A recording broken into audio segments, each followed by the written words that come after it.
Well, I'd like to start off by wishing everybody a happy Thanksgiving. I, myself, am having a traditional American meal with all the dressings. Right out here in the shop. Uh, Pizza rolls. Oh, lava.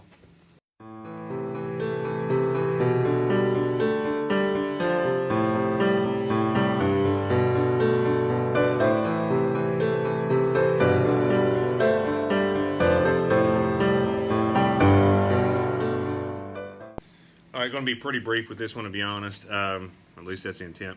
This is just pertaining to that little LCD display I've got on my dash. Every time I post a video, whether it be here or Instagram or something like that, I always get questions like, "What's that? Is that a tuner? Is that boosted up?"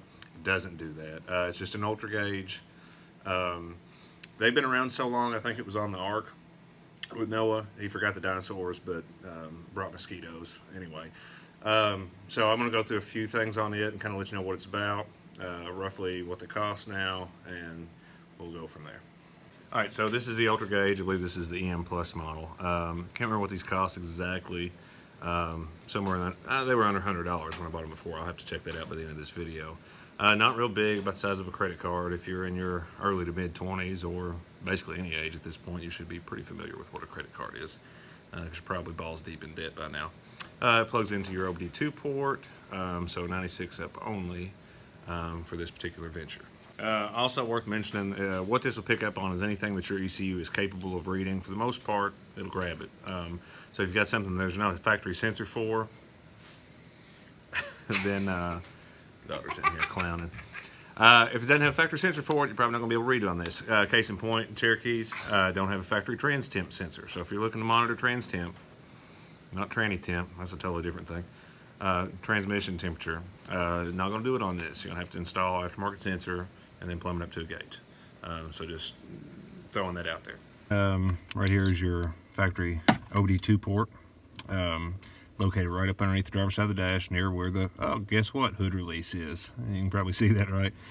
Surely to God didn't need me to explain that. Anyway, this, you know, sometimes it's hard to find the hole on the first try, but if you're good at it, you can just click that bitch right in there. All right, once you got it plugged in, just hit your key over to the accessory position, and then it'll start kind of running through some things, and I'll show you that. All right, right now it's going to scan which vehicle model you have, and it's going to figure out how many gauges it's got access to. We got 46 out of 81 possible with this particular model, which is 97 Jeep Cherokee. And then from there to go ahead and just light up, now I've already got some of these preset, and you can customize this, but since I pulled it in, we've got an intake temp at 89 degrees, engine temp's down to 107. Like I said, I pulled this in semi recently, and with nothing running, we're showing just over 12 volts on the, as far as the battery is. I've got 1,743 miles since I did my last oil change. We've got a few buttons.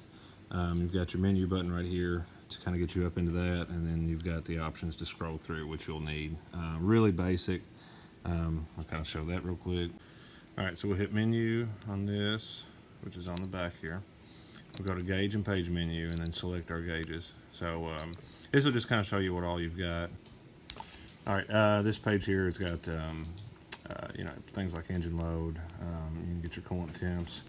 You've got anything from, you know, RPM and mile per hour timing, and you can kind of just see this as I go through as far as what all is available. And there's I've done a multitude of these. I kind of settled on a few things that I found that was useful for me, and I just sort of stuck with it.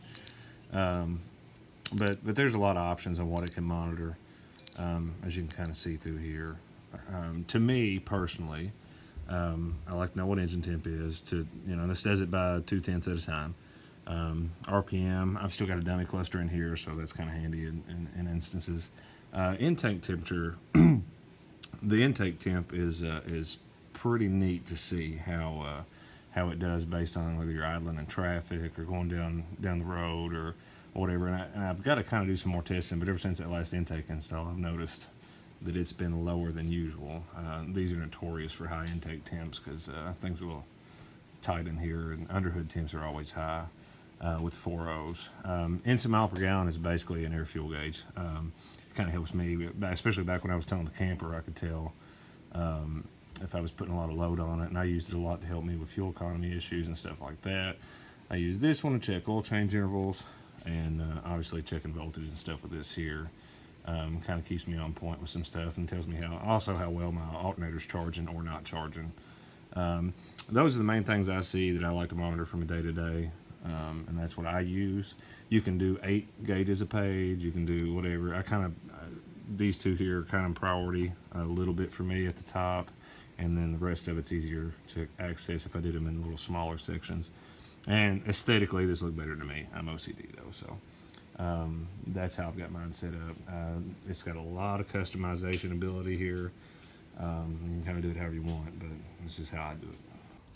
This is, I know it says ejection seat, but I promise you that doesn't happen when you press it. Ejectocito, cut! Okay, just kidding. It's extended idle switch, which is something that I've wired in here. It comes kind of factory preset into the ECU. You just got to tap into a wire, basically ground one wire, and you've got it. And that bumps idle up from 750 range up to a little over 1,000. So most of the time it'll charge better. You get faster warm-ups by a good margin in the mornings if it's cold. A lot of perks to that. I can touch on that later on if needed, but thought I'd add that. So factory idle sits around this 720 to 750, somewhere in there. If I flick the switch, it'll ease it on up, and then kind of get up into a little over 1,000, something like that.